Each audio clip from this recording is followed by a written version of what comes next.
Magandang araw po. Ipagpapatuloy natin ang ating ginagawang pag-aaral sa mga utos ng Panginoong Kristo, ang mga batas sa kaharian ng Diyos, ang probisyon ng tipan ng Diyos sa New Covenant, at ang ipinagutos ng Panginoon na ituro sa mga gagawing alagad upang sila ay mahubog sa kanyang wangis. Kung mapapansin po ninyo, ay paulit-ulit ang aking introduction. Yan ay upang maikintal sa inyong kaisipan at upang hindi kayo malihis sa layunin ng ating pag-aaral. Sa pagkakataong ito, ang babasahin nating teksto ay mula sa Juan 14:1. Juan 14:1. Huwag magalumihanan ang inyong puso. Magsisampalataya kayo sa Diyos, magsisampalataya din kayo sa akin. Iyan po ang sinabi ng Panginoon sa kanyang mga alagad at makita natin na ito ay pautos at madali pong makita kung ano ang ipinag-uutos niya. At i-reconstruct na lang po natin para madaling tandaan. So gawin nating huwag magulumihanan, manalig. Huwag magalumihanan, manalig. Ito po ang ipapalagay nating utos number 65. Utos number 65. At naway magalak tayo sapagkat nalalapit na ang ating pagtatapos. Alam po ninyo mga kapatid, sa lumang tipan ay may dalawa lamang uri ng tao sa mata ng Diyos. Una ay ang mga Hudyo na pinili niya at pangalawa ay ang mga hentil o kaya ay tinatawag na mga bansa, nations, para naman doon sa mga hiwalay sa bansa na kanyang pinili. Samantala, sa bagong tipan naman, maaring masasabing dalawa rin ang uri ng tao sa mata ng Diyos. Mananampalataya at hindi mananampalataya. At ang tanong sa bagay na yan ay kung saan kakabilang. Naniniwala ako na lahat ng mga may paniniwalang may Diyos na makapangyarihan ay aangkinin yung pagiging mananampalataya. Madaling gawin ang bagay na yan. Pero tandaan natin, ang pananampalataya ay paniniwala sa mga bagay na hindi nakikita. Pagtitiwala sa sinasabi ng salita ng Diyos at ito ay panghahawakan. Nais kong sabihin sa inyo na marami pang pakahulugan ang Biblia tungkol sa pananampalataya. Pero dapat ay maunawaan natin na may dalawang uri ng pananampalataya na ipinapakita ang Biblia. Ano ang dalawang uri ng pananampalatayang ito? Ang pananampalataya na hinihiling ng Diyos sa mga hindi pa sumasampalataya para sila ay mapatawad. Naniniwala po ba kayo doon? Sa panahon na yon, kapag ka napakinggan ng isang hindi mananampalataya ang ebanghelyo at kapag ka siya ay naniwala, nangangahulugan na ang tugon niya ay pananampalataya. Pero may kalakip lagi ang pananampalatayang yan. Lagi niyang kasama ang pagsisisi at ang pagpapabautismo para sa ganap na pagpapatawad o pagliligtas ng Diyos sa Kanya. Kapag ka ang taong yan ay tumanggap ng banal na espiritu dahil sa tamang proseso, ay dito na dapat makita yung pangalawang uri ng pananampalataya. Ito ay pananampalataya para sa pang-araw-araw na pamumuhay na maaaring i-develop nang sa gayon ay mabigyan ng kaluguran ang Diyos. Maaari ring unti-unting mamamatay ang pananampalatayang yan kapag kayan ay hindi pinag-inam. Nakukuha po ba ninyo? Nawa nga po sapagkat sa ating pag-uusap sa ngayon ay napakahalaga ng bagay na yan. Huwag niyong kalilimutan yung dalawang uri ng pananampalatayang yan at huwag paghalu-haluin. So ulitin ko, may pananampalataya na nagdala sa atin sa kaligtasan na nangangahulugang pinatawad tayo ng Diyos, nilinis tayo sa ating mga kasalanan, at ipinagkaloob niya ang kanyang banal na espiritu sa atin bilang tanda ng kanyang pagtanggap at upang maging tulong natin sa ating pang-araw-araw na buhay. Gayunpaman ay dapat magpakita tayo ng pananampalataya at pasimula diyan ay ang pagkatuto sa mga salita ng Diyos nang sa gayon ay maging tama ang ating mga pinanghahawakan tungkol sa ating pananampalataya. Sa atin nga pong teksto na binasa ngayon, kung titignan ninyo, ito ay sinabi ng Panginoon sa mga alagad na marahil ay nakikita niya ang kanilang kabalisahan, kagulumihanan. Dahil sa chapter 13 ay mukhang nagpapakita na ang Panginoon ng pamamaalam sa kanila. At dahil doon ay nagkakaroon sila ng kagulumihanan. At sa puntong yan ay pinaalalahanan at pinapatatag sila ng Panginoon. At kung babasahin ninyo ang mga susunod na talata, ay makikita nyo na napakaganda ng mga pangako ng Panginoon sa kanila. Pero sa totoo lang, pakikinabangan lang nila ang bagay na yun kung talagang sila ay tunay na nagtitiwala sa mga sinasabi ng Panginoon. At nais kong sabihin sa inyo na gayon din naman tayo. Pakikinabangan lang natin ang mga natututunan natin sa salita ng Diyos kung ito talaga ay pinanghahawakan natin. Nakakalungkot na maraming natututo sa salita ng Diyos, subalit ang pananampalataya o pagtitiwala ay hindi nangyayari sa kanilang buhay. Kung ang kabalisahan o kagulumihanan ay concern ng Panginoon sa kanyang mga alagad, naniniwala ako na maging sa atin ay dapat concern din natin. Pero bago tayo pumailan lang at linawin ang utos na ito ng Panginoon, ay nais ko munang pumunta kayo sa inyong mga grupo upang pag-usapan ang katanungan at ito. Ano ang kabalisan mo sa kasalukuyan? Ano ang kabalisan mo sa kasalukuyan? Mamaya ay magbabalik po tayo. Magbabalik po tayo at nais kong sabihin sa inyo na ang utos na ito ay parang paulit-ulit na naman. Pero sana po ay makita natin ang katotohanan na para sa Diyos ay napakahalaga ng ating totoong pananampalataya sa Kanya. Masasabi ko na ito ang hinihintay ng Diyos na tugon ng tao sa lahat ng aspeto ng kanyang buhay.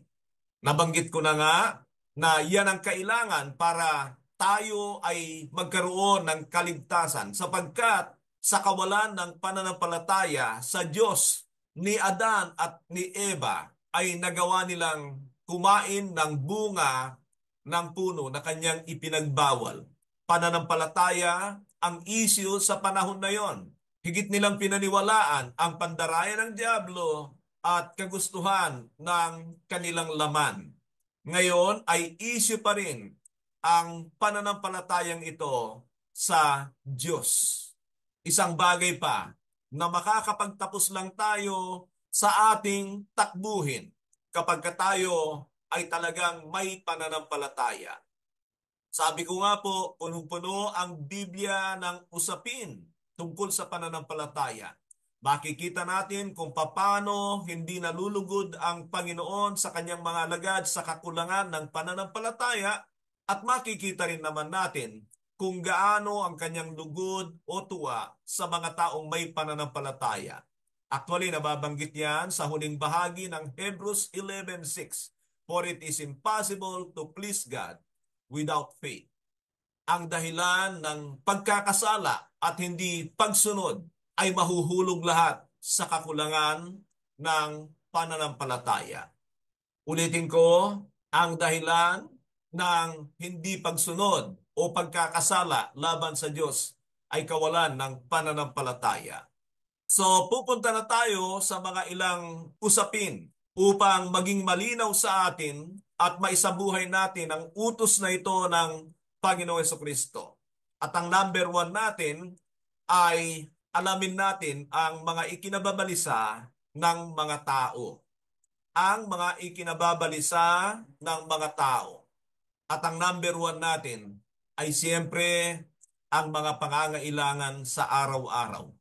Iniisip ba yan ng mga tao? Siyempre naman po, lalo na kung may pamilya, iniisip niya yung mga bagay na yan. Pero kung alam lamang natin ang simpleng utos ng Panginoon sa bagay na ito at sumasampalataya tayo, hindi na natin dapat problemahin yan dahil yan ay problema ng ating Ama. At ano ang sabi ng Panginoon tungkol sa bagay na ito?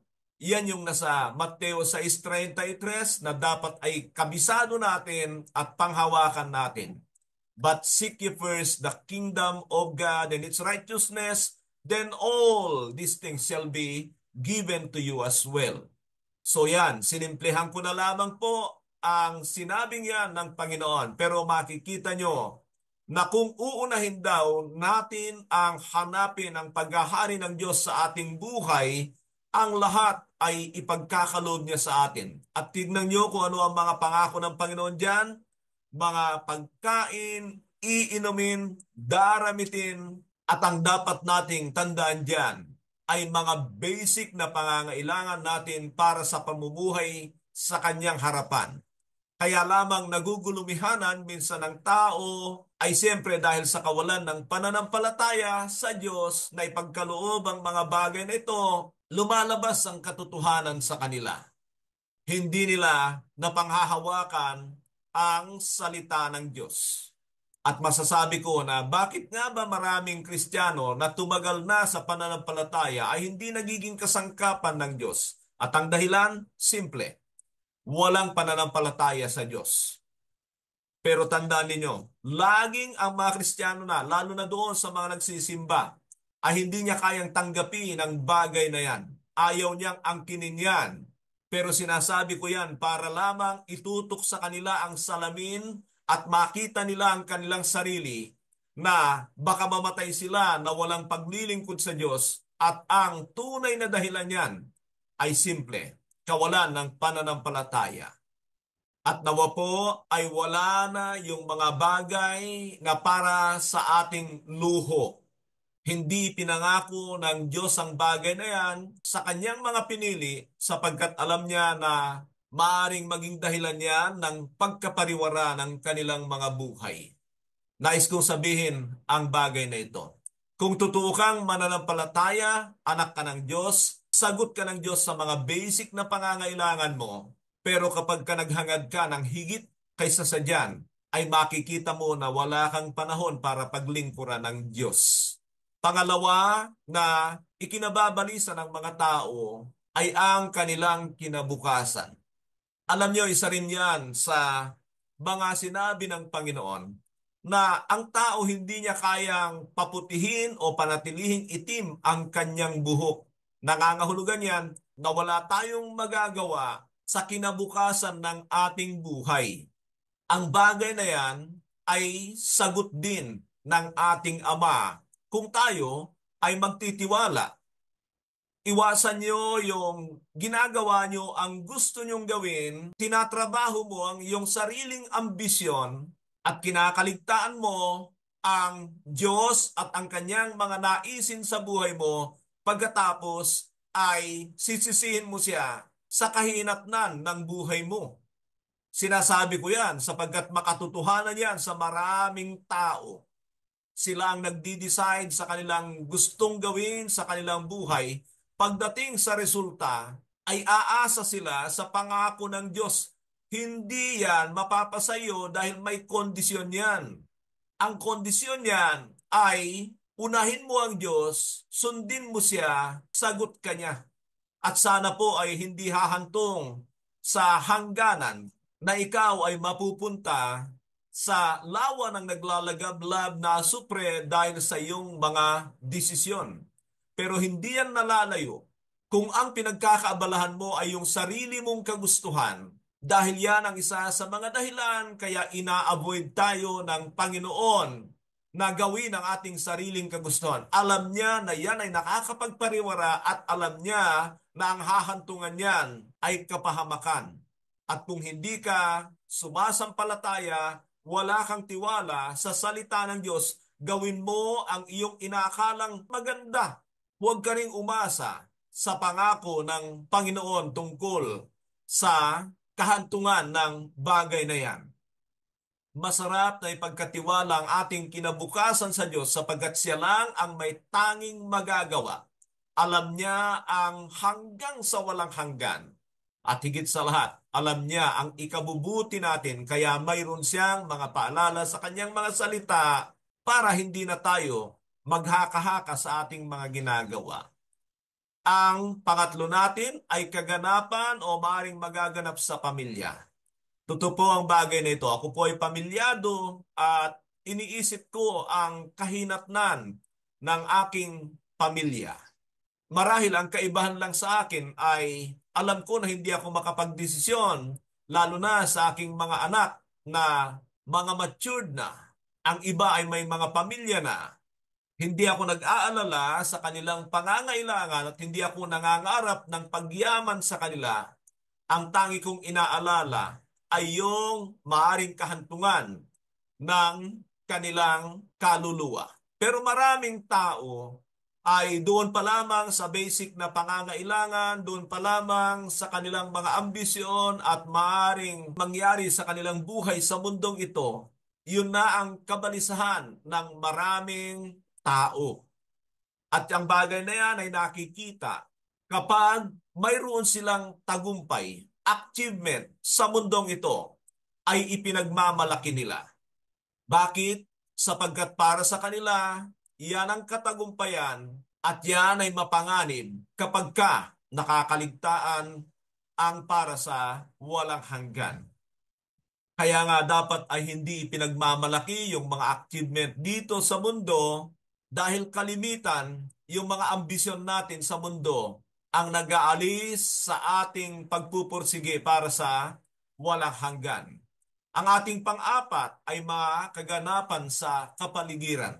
Totoo bang nagugulumihanan tayo sa mga bagay na nagaganap sa ating kapaligiran?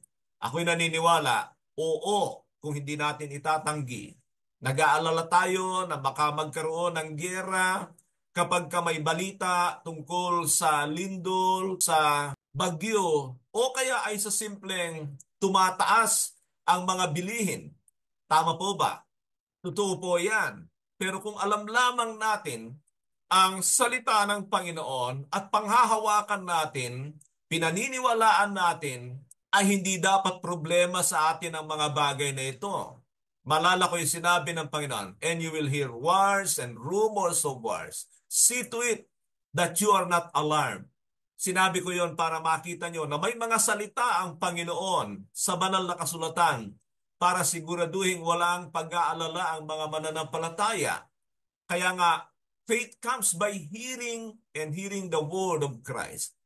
Yun ay kapag ka naniwala tayo at pinanghawakan natin ang mga salita ng Panginoon. Isa pa sa kagulumihanan ng mga tao ay ang pagtanda. Lahat tayo ay pupunta sa puntong yan na maaari naman nating paghandaan. Ipayo ko yan sa mga bata-bata pa. Pero sigurado kong hindi natin mahadlangan ang bagay na yan. Mangyayari at mangyayari yan dahil yan ay bunga ng kasalanan. Pero alam ba ninyo na kahit sa pagtanda ay may pangako ang Panginoon sa mga manghahawak at naniniwala at sumasampalataya sa Kanya? Diyan natin makikita na ang Diyos lang ang may kontrol sa ating kinabukasan o sa ating pagtanda. I-share ko lang sa inyo ang sinasabi ko para sa akin na kapag ka wala na akong kakayanan na paglingkuran ang Ama, ay sinasabi ko na ayoko nang mabuhay sa mundong ito. Ibig sabihin ay payag na ako na kunin ng Panginoon. Kung hindi na kapakipakinabang sa Kanya ang aking buhay, anong halaga para magpahaba ka ng buhay? Yung pagpapahaba ng buhay na hindi naman nagiging kasangkapan sa Diyos, pride lang yan. Sisiguraduhin ko sa iyo, mamamatay ka rin. Wala kayong nakikita na naglalakad sa kalye na ang edad ay 100. Kung meron man, ay baka nasa higaan, wheelchair, o nakaratay. Ano ang punto ko diyan, mga kapatid? Ang punto ko diyan ay ilagay natin sa ayos ang ating mga kaisipan na dapat ay maging kasangkapan ng ating buhay sa may lalang nito, may kaloob sa atin. Hiram natin ang buhay na ito. Sayang ang buhay na sinasabuhay sa sarili mong kagustuhan, paraan, kasiyahan, at direksyon. Sayang ang buhay, kapatid. Ang ating pang-anim ay kalusugan. Ang kalusugan ay kinababalisa ng maraming tao. Tingnan po ninyo ang kanilang ginagawa. Mga kapatid, walang masama na alagaan natin ang ating sarili. Kung titingnan ninyo ang lumang tipan, ay makikita nyo na maraming ipinagbabawal na pagkain ang Diyos. Bakit? Sapagkat ang concern ng Diyos sa Old Covenant ay ang kanilang physical. Kaya ang pagpapala ay pampisikal. Lahat yan ay pampisikal. Pero siyempre may kaugnayan din sa walang hanggan. Pero makikita nyo sa New Covenant na tinanggap tayong mga hentil na ang mga pagkain na hindi na masyadong concern. Alam na ng Diyos na nalalapit na ang panahon at sa pagtanggap sa mga hentil ay hindi na ang concern ng Diyos ay ang physical. Pero hindi ko sinasabing masama na maging concern natin ang ating physical. Sapagkat sigurado ko kung meron kang dinaramdam o kapansanan ay hindi ka makakapaglingkod sa Diyos. Huwag mong gawing malusog ang iyong katawan na para lang sa iyong sarili. Nakukuha nyo? Sinasabi ko yan dahil maraming tao, sila'y gustong humaba ang buhay pero lahat ng plano nila ay para sa kanilang sarili. So kasama dyan sa kalusugan ay nagugulumihanan dahil sa mga sakit at karamdaman na maaaring mangyari sa kanilang katawan. Ang susunod natin ay kamatayan. Totoo ang bagay na ito na pinakamataas pa rin na alalahanin ng mga tao ay kamatayan. Meron lamang mga ilang suicidal. Nag-iisip na gusto nang mamatay dahil sa hirap sa mundong ito pero hindi nila iniisip na mayroong paghuhukom na mangyayari sa kanila sa pamagitan ng makatarungang hukom ang Panginoon kapag sila ay namatay na. It is appointed unto man to die once and then immediately the judgment. At sabi nga ni Solomon sa Ecclesiastes 7:2, mapalad ang taong nag-iisip sa araw ng kanyang kamatayan. Kaya ang kamatayan sa Panginoon sa kanyang pagtuturo ay pagtulog na lang. Kasi saglit lang at mangyayari na ang paggising sa lahat ng mga namatay sa kanya tungo sa buhay na walang hanggan. Pero kapahamakan sa walang hanggan ang sino mang nabubuhay para sa kanyang sarili. Sa bagay na yan ay marami akong nais sabihin, kaya lang hindi yan ang topic natin. Sinasabi ko lang sa inyo yung mga basic para sana ay huwag kagalumihanan ng kamatayan. Katakutan natin ang pumapatay ng katawan at kaluluwa sa impyerno.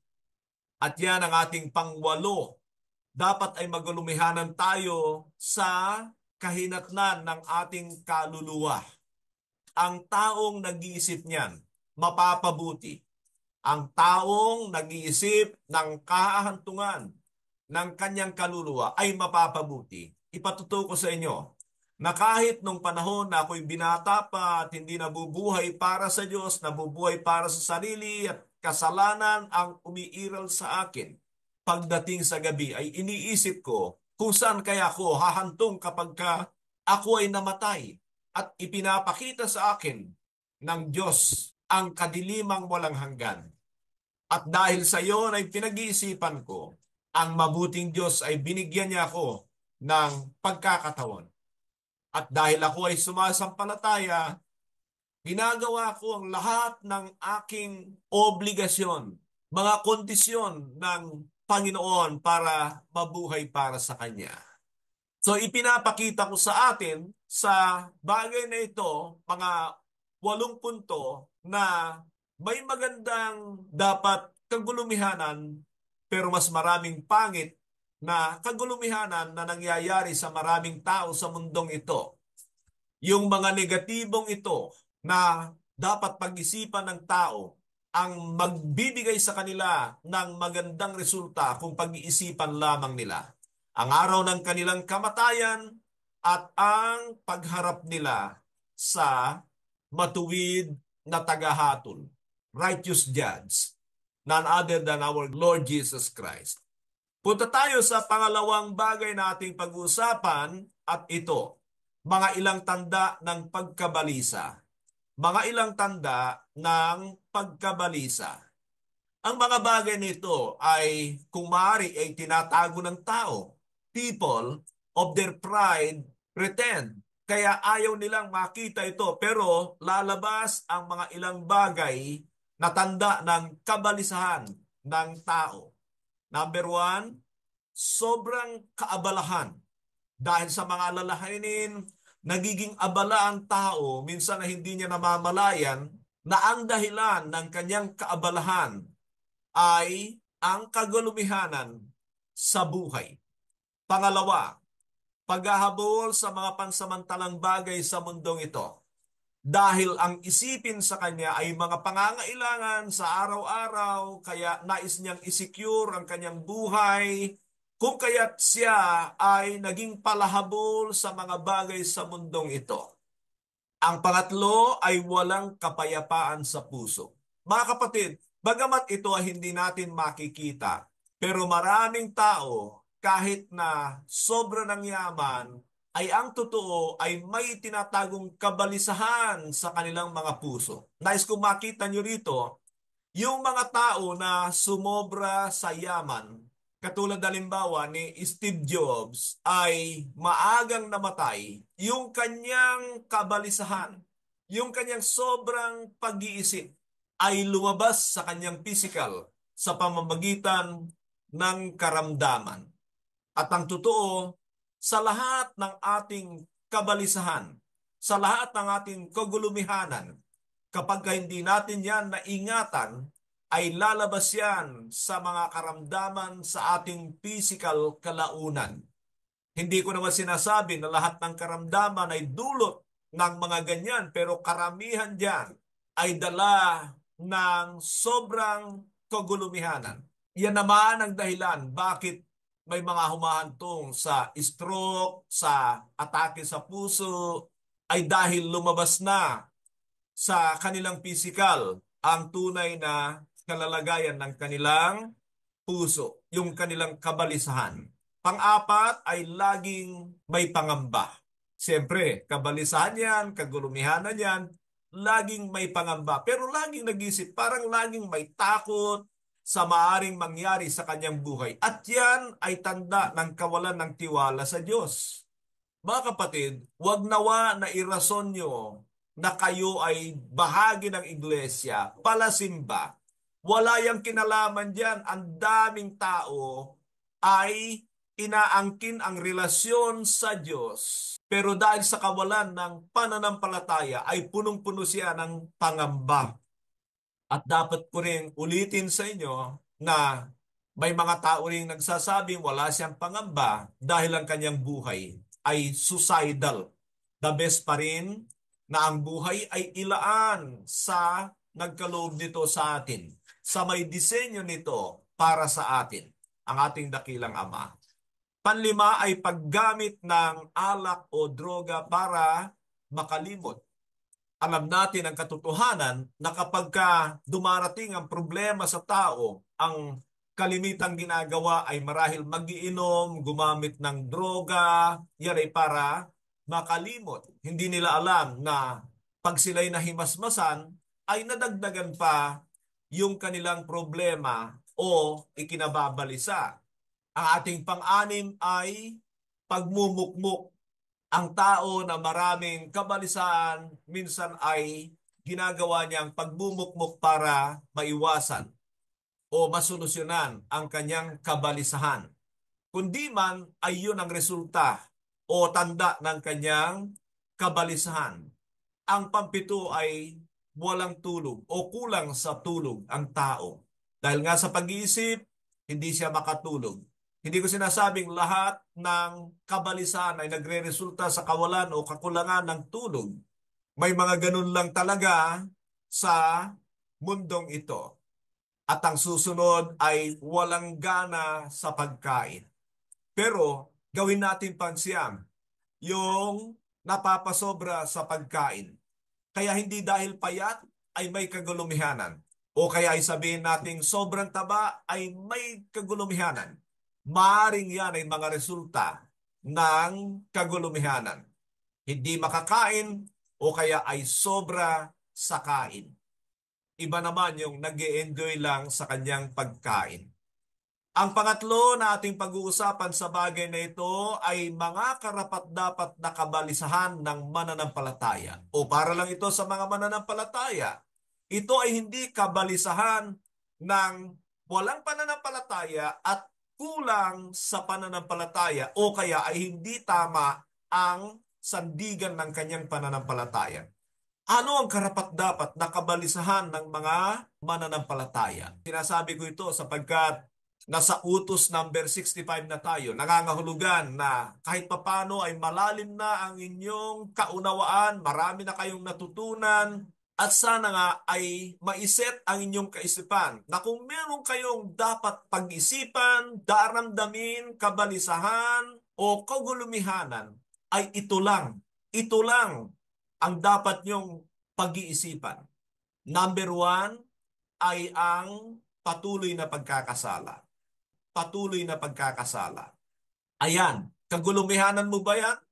Yung hindi ka tuluyang nakakalaya sa kasalanan, mayroon kang kasalanang paulit-ulit na nagagawa. Alam nyo, magandang kabalisahan yan. Nagpapakita yan na seryoso ka sa Diyos. Malala ko yung sabi ng Panginoon, He who the Son sets free is free indeed. Maraming Kristiyano na nadaya ay inaangkan lang nila yung kanilang kalayaan nung sila'y patawarin ng Diyos. Pero hindi yan ang ibig sabihin ng Panginoon. Dahil kapag binasa nyo yan, if you continue in my word, then you will know the truth and the truth will set you free. Nangangahulugan ito na nandun na siya sa second stage ng uri ng pananampalataya. Ito yung pananampalataya sa pang-araw-araw na buhay. At dapat nating tandaan na ito yung iniiyak ng Panginoon araw-araw nung siya ay nabubuhay dito sa lupa. Nais kong basahin sa atin ang talatang yon sa Hebrews 5:7. Hebrews 5:7. Ganito ang sinasabi ng Biblia tungkol sa Panginoon nung siya ay naging katulad natin. Ito yung sinasabi ko sa inyo na magandang kabalisahan ng mga Kristiyano ang tungkol sa hindi paglaya sa kasalanan. Ito ang sabi tungkol sa Panginoon. Hebrews 5:7. During the days of Jesus' life on earth, He offered up prayers and petitions with fervent cries and tears to the one who could save Him from death, and He was heard because of His reverent submission. Mga kapatid, diyan ay makikita natin na sa panahon na ang Panginoon ay katulad natin, araw-araw na iniiyak niya sa Ama, natulungan siya na huwag magkasala. Yun ang matinding concern ng Panginoon. Alam niyo, kapag meron ng pagluha, meron ng pagtawag sa Diyos, nangangahulugan yan ng kagulumihanan. Pero tamang kagulumihanan nito. Marami sa atin, kapag kagising sa umaga, ang hinihingi natin sa Ama ay protection, na huwag madisgrasya, huwag masaktan, may mga pangangailangan. Isa lang ang concern ng Panginoon, na huwag magkasala. Yun ang ibig sabihin ng kamatayan sa Kanya. At yan ay iniiyak niya. Dapat nating makuha ang sikretong ito ng ating Panginoon. At para makamtan din niya yon ay sinabi rito, and He was heard because of His reverent submission. And He was heard because of His reverent submission.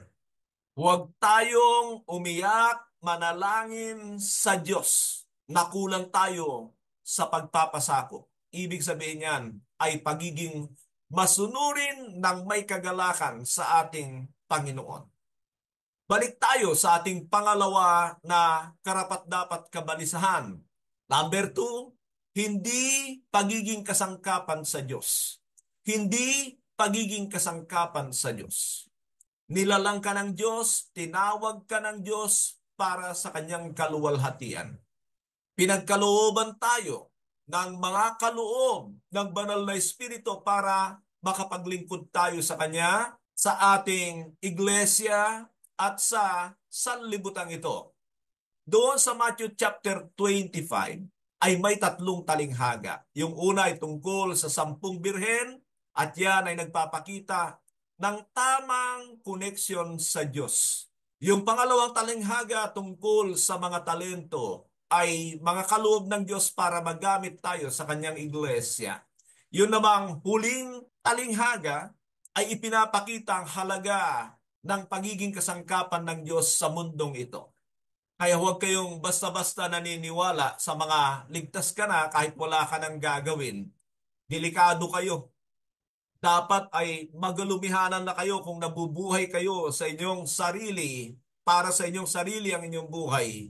Ang sinabi ng Panginoon sa ganyan ay mawawala niyo ang inyong buhay. Sino mang magmamahal ng kanyang buhay at nagnanais magligtas nito sa kanyang sarili, ay mawawala nito.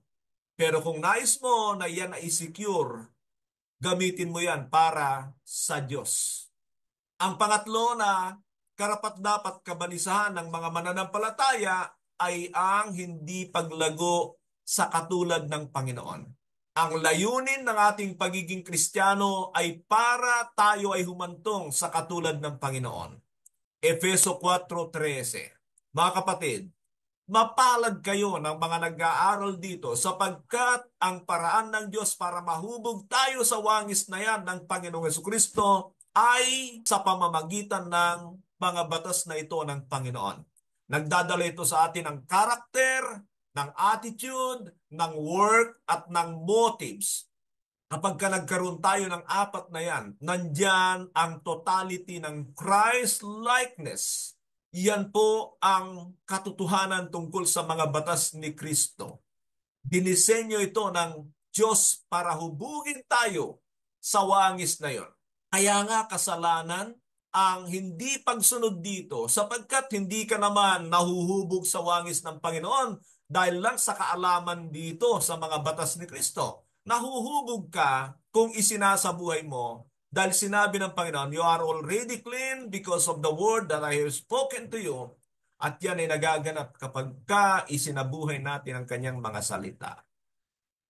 So nais ko lang ulitin ang tatlong ito na dapat mong kabalisahan, dapat mong pag-isipan, dapat mong problemahin. Ano yon? Kung hindi ka unti-unting nakakalaya sa kasalanan, kung hindi ka nagiging kasangkapan sa Diyos, at kung hindi ka lumalago sa wangis ng ating Panginoong Jesucristo, mamroblema ka na, mag-isip ka na. Ibig sabihin ay, huwag mo na problemahin yung iba.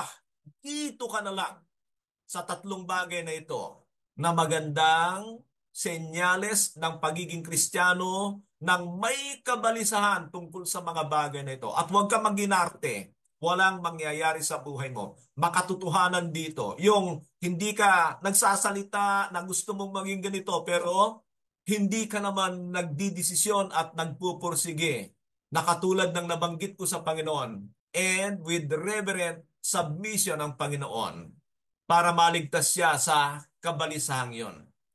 Ang ating pang-apat na pag-uusapan tungkol sa bagay na ito ay ang kapanatagan ng mga mananampalataya. Kapanatagan ng mga mananampalataya. Alam nyo, magiging panatag lang tayo kung mayroon tayong pagtitiwala sa Diyos na kontrolado niya ang lahat ng magaganap. Tignan niyo ang Biblia. I made known the end from the beginning. Sabi ng Panginoon sa Isaiah 46, 8 hanggang 10. At kung titingnan ninyo ang hangganan ng lahat ng buhay, ay basahin nyo ang pahayag. Isama nyo na ang 21-22. At diyan ay makikita nyo ang hangganan ng lahat ng bagay, sinigurado ng Diyos dahil kontrolado niya naman ang lahat ng mangyayari sa mundong ito. Number 2, tiwala sila sa pag-ibig ng Diyos sa kanila at alam nilang hindi sila pababayaan ng Diyos. Katulad ng sabi ko mga kapatid, dapat lahat ng mga sinasampalatayanan natin sa Diyos ay meron tayong basihan sa kanyang mga salita. Yan ang ibig sabihin kasi ng faithful ang Diyos. Hindi yung gagawin niya ang gusto mo at pabor sa iyo. Hindi yan ang ibig sabihin ng faithfulness ni God. Ang ibig sabihin ng faithfulness ni God ay kung ano yung pangako niya, ay yun ang gagawin niya. Basta sinabi niya. Ipinapaliwanag ko yan sapagkat maraming tao ang faithfulness ng Diyos ay basta pabor sa kanila kahit mali ang paraan, kahit mali ang nangyayari at hindi pangako ng Diyos at hindi sila tumutugon sa requirements ng Diyos. Faithfulness pa rin ni God. Hindi ganyan ang faithfulness ng Diyos sa Biblia. Ang faithfulness ng Diyos ay kapag sinabi niya ay gagawin niya o mangyayari. At dito sa bagay na ito, para ipakita sa inyo kung gaano tayo kamahal ng Diyos, tayo lang ha, huwag niyo sabihin sa iba, mga totoong mananampalataya lang ang binigyan ng Panginoon ng karapatang ganito. Sa Juan 17:23, Juan 17:23, sabi niya, I in them and you in me, so that they may be brought into complete unity, that the world will know that you sent me and have loved them even as you love me. Gusto kong sabihin sa inyo na dito sa John 17, ito yung prayer ng Panginoon sa Gethsemane nung malapit na siyang arestuhin para sa kanyang pagkapako sa krus. At ipinalangin niya ang mga alagad. At kung titingnan ninyo, ay doon din naman sa mga maniniwala sa mensahe ng mga alagad. At ako'y naniniwala, kasama tayo diyan. Ngayon po, dito sa prayer ng Panginoon ay ipinapakita niya kung gaano tayo kamahal ng Diyos. Naniniwala kaya kayo rito na ang pag-ibig ng Ama sa anak, kung gaano katotoo, kalaki at kakumpleto. Sabi niya, and have loved them even as you have loved me. Minahal mo sila.